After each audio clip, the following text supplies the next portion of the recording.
Hiya! So I must apologize for two things. So the first thing is that I'm really sorry that this video is late. I went for vacation in December and I was supposed to post this in January when I got back, and I definitely procrastinated by a lot. So I hope that's not a problem. It's very late. But the second thing, this brings me to my second point. I'm really, really sorry, but I know I promised stained glass in this video, but unfortunately, I have to delay that by one more video as I really need to talk about a practice that we do during Lent, which is the Stations of the Cross. And I hope that you won't mind me postponing by one because this is a really cool practice that we do during Lent. And I really would like to talk to you about the history of how this practice came to be in the Catholic Church. So let me share my screen. All right. So the Via Crucis, or Way of the Cross, was a practice where indulgences were given to Christian pilgrims that would make an often very difficult and dangerous journey to Jerusalem because you would be traveling in a caravan and you'd be traveling on foot or by a horse or donkey. Maybe you have a wagon. But for the most part, yeah, you'd be walking. You may have also bodyguards in the caravan, but the likelihood of being attacked by bandits or barbarians and animals is also very high because obviously it's a long journey. So you would go to Jerusalem and then you would walk the Via Dolorosa. And the Via Dolorosa, which means sorrowful way, was a processional path that goes through the old city of Jerusalem. And it is believed to be the path that Jesus walked on the way to his crucifixion. So the stations or halting places that we stop at and we do meditations and prayers at were added around the 15th and 16th centuries as a result of these reproductions of these places being set up in Europe so that people who couldn't go all the way to Jerusalem could still practice the way of the cross and they didn't have to make the journey.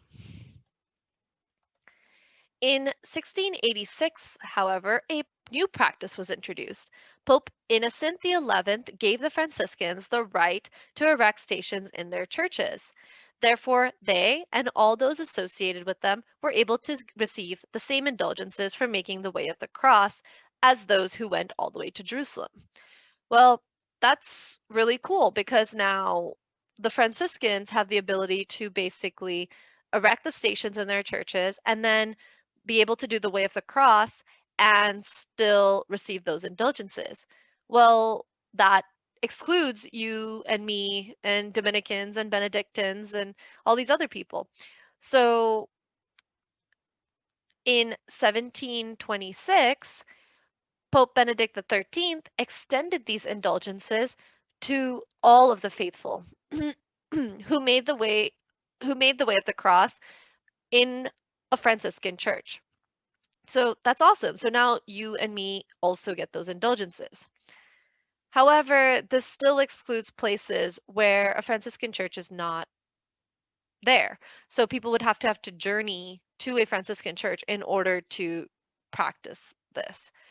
So in 1731, Pope Clement XII permitted the stations to be erected at every church, given that it was erected by a Franciscan, and then all who did the way of the cross in those churches would be would receive this indulgence as well.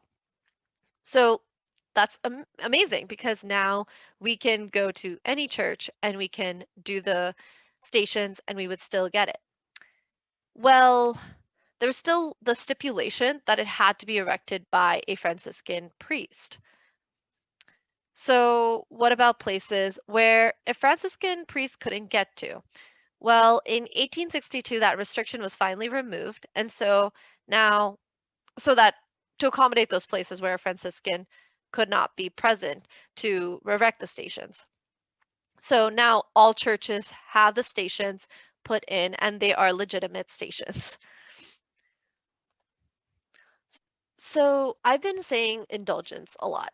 So the type of indulgence that you get from doing the way of the cross is a plenary indulgence. So what is a plenary indulgence? A plenary indulgence remits all temporal punishment required to cleanse the soul from attachment to anything but God. So this means that if you were to die after doing the Stations of the Cross, you would go straight to heaven. This is given that you are not currently in mortal sin and that you're not attached to the things of this world. So in order to get the plenary indulgence, though, you need to have certain criteria, and certain criteria needs to be met. So the criteria for this is that the stations have to be legitimately erected. There has to be 14 crosses of real wood, and pictures are optional. There has to be movement from one station to the next. And the last criteria is a pious meditation on the passion and death of the Lord. And this does not have to be specific to the station that you're on. So if you're pondering, if you're on the seventh station where Jesus falls for the second time, you don't necessarily have to be thinking about Jesus' second fall. You can be thinking about any other part of his passion and death, and that is still considered legitimate for the plenary indulgence. So the last thing I want to show you is the images. These are only 7 through 14 stations at St Dominic. So these are beautiful images that are carved for us, and they are painted actually. So you can actually see the features on the people in the station. So that's like very, very beautiful. You can connect with it a lot because of those expressions. And these are one of the few pieces, or one of three pieces, that survived our second church. So if you haven't heard about the destruction of our church, definitely check out our first video on the history of St. Dominic's. But in 1906, there was an earthquake that destroyed our second church. And so out of that second church, three pieces of art survived, and the 14 stations happened to be one of those pieces.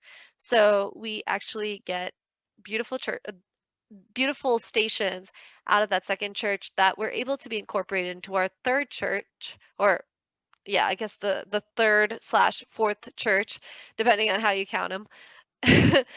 And so we get to still have like a part of our second church in our third church. So it's great that it also fits in very well with the theme of the Gothic architecture.